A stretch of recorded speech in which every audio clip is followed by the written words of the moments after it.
வணக்கம். சற்றுமுன் கிடைக்கப்பெற்ற மிக முக்கியமான செய்தி ஒன்று வெளியாகியுள்ளது. கண்டெய்னரில் சிக்கிய கட்டுக்கட்டாக பணம். அமலாக்கத்துறை அதிகாரிகள் விசாரணையை நடத்தி வருகிறார்கள். 2021 சட்டசபை தேர்தலில் திமுக பணத்தை பட்டுவாடா செய்துதான் வெற்றியடைந்தது. சிறுபான்மையினர்களது ஓட்டுக்களை பெற்று மட்டும்தான் வெற்றியடைந்தது. ஒட்டுமொத்தமாக திமுக அதிமுகவை தோற்கடித்த வாக்குகள் எத்தனை தெரியுமா? 3.5 லட்சம். 3.5% வித்தியாசத்தில்தான் திமுக 2021 சட்டசபை தேர்தலில் வெற்றியடைந்தது.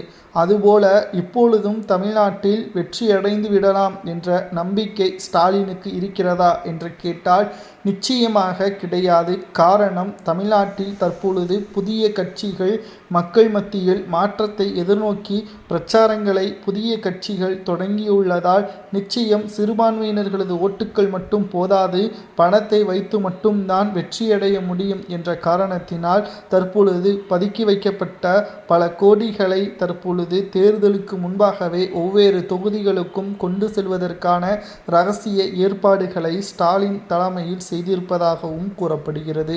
இதனால் தற்பொழுது கண்டெய்னர்களில் பதுக்கி வைக்கப்பட்ட பணங்கள் கொண்டு செல்லப்படுவதாக அமலாக்கத்துறை அதிகாரிகளுக்கு புகார்களும் எழுந்துள்ளது.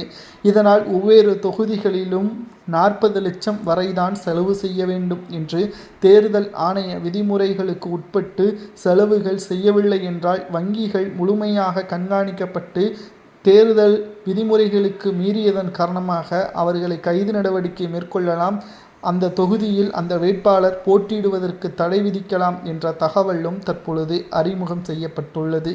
மேலும் திமுக இந்த முறை வெற்றியடைய வேண்டும் என்பதற்காக கண்டெய்னர் முழுவதும் பணங்களை கொண்டு செல்ல ஏற்பாடுகள் செய்யப்பட்டுள்ளது. திமுகவின் ஆட்சியில் இந்த முறை நிச்சயம் மிகப்பெரிய அளவில் மாற்றங்கள் ஏற்படும். காரணம், இந்த முறை திமுக வெற்றியடைவது கடினம்தான்.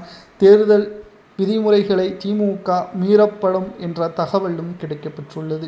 திராவிட முன்னேற்ற கழகத்தின் ஆட்சி நிச்சயம் தமிழக மக்களுக்கு பாதுகாப்பை ஏற்படுத்தாது. தமிழக மக்கள் திமுகவை வெறுத்துவிட்டார்கள். கண்டெய்னரில் பணங்கள் கைப்பற்றப்பட்டால் அமலாக்கத்துறை அதிகாரிகள் எடுக்கக்கூடிய நடவடிக்கை நிச்சயம் தமிழக அரசியலில் ஒரு திருப்புமுனையாக அமையும். எப்படி டெல்லி முதல்வர் அரவிந்த் கெஜ்ரிவால் அவர்கள் கைது செய்யப்பட்டாரோ அதேபோல் தமிழ்நாட்டிலும் நடைபெறலாம் என்ற தகவலும் கிடைக்கப்பெற்றுள்ளது. பொறுத்திருந்து பார்க்கலாம் அடுத்த கட்ட நடவடிக்கை. கண்டெய்னர்கள் பறிமுதல் செய்யப்படுகிறதா? எத்தனை கோடி சிக்கப்படுகிறது? மேலும் இந்த தகவல் உறுதியாக இருந்தால் நிச்சயம் அது தமிழக அரசிற்கு அவமானம் என்றும் கூறப்படுகிறது.